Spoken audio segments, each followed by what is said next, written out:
की मैं भोला पर्वतकार तू रानी मैला की। तेरी मेरी पार पड़े ना बेशक लिखी पहला की।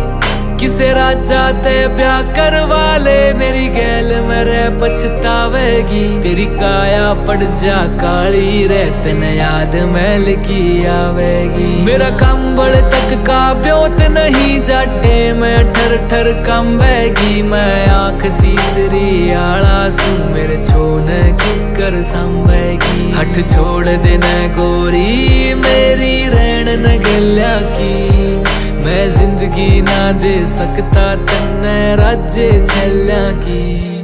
मैं भोला पर्वतकार तू रानी मैला की। तेरी मेरी पार पड़े ना बेशक लिखी पहला की।